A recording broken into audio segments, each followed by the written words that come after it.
Well, hello, and thanks for tuning in.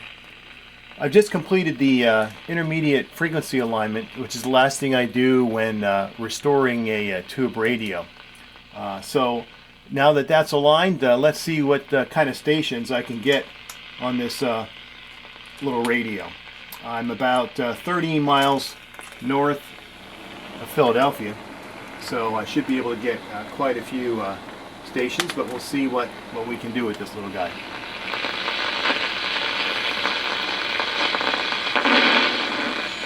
Let's say that your kid is going to classroom, he or she can go onto a charter school. You know that they have charter schools.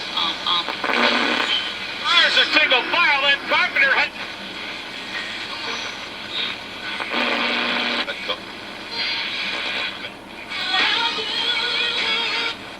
For over 70 years, Luxair. Out of context sounds snippier, angrier. Youth involved because, face it,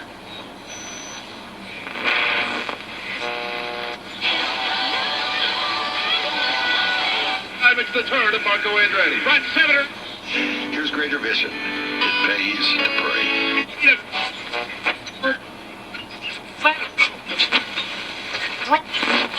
okay. Yeah, not bad. All right. Usually I work on larger, more complex radios, but I have a soft spot for miniature tube radios, and this particular model, the Zenith B508 series, is just a great little radio. Very simple but highly effective circuit. Not a lot of extra parts, and no dial cord to break. So it's a great little radio. It's about 50 years old, and with the restoration I've done, and if it's taken care of, it should last another 50 years. So what have I done? Well, first of all, there are certain components in a radio that get old. I'm going to bring over another exact same radio, but it has not been restored. And the first thing that you have to look at are certain capacitors. You have your electrolytic capacitors. There's actually two inside here, and then you have paper capacitors. There's two here. These capacitors were never designed to last as many years as they have. They dry out, they get old, and they start to short out, and they do not filter the current they're supposed to filter out of the circuit.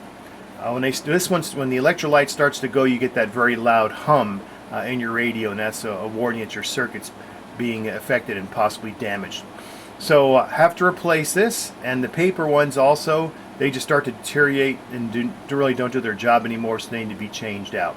So that was the first thing that needed to be done, and I'll show you how I did that with this radio.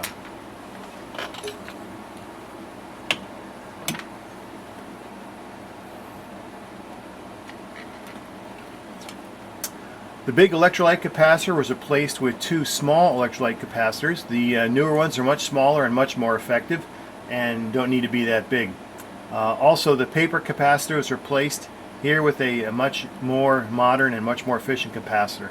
Most important, there was another capacitor here which goes to the ground and to the back to the actual voltage input current, and they didn't have them back then, but now they have what's called safety capacitors. These prevent and help prevent shock and also protect the circuit in many ways that a regular capacitor didn't.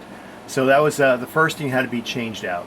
The next thing is that there's many other components in here, especially resistors, and they need to be checked to make sure that they are within the tolerance. So I checked all those, and then I have to go through the rest of the circuit, and I have to check different voltages at different points to make sure that the voltages are correct. I also need to check resistance at certain points to make sure that the circuit again is performing in those expectations of the what the manufacturer established. The tubes on this are all very strong. They were selected and tested by me on my calibrated tube tester, and they were checked for shorts, for emission, and for gas leakage. So this little guy's pretty much all ready to go here. I also did some physical restoration. I had to put some oil on the tuning capacitor here. There's bearings in there, and they were getting stiff, so it's a lot easier to move the dial now. Also, I sort of brought out the letters more by putting a new paint into the resets, also with the volume control. And then also the actual case, I did a lot of work on cleaning it up, and I also took it out. I have a industrial buffer, and so I went ahead and buffed up the case as well without trying to do any damage to it. I mean, there's some very, very minor scratches under the surface, but you really have to look. It came out very well. I'm very pleased with it, and it's very, very clean inside, as you can see by the chassis, that it's also very clean and all cleaned up and ready to go.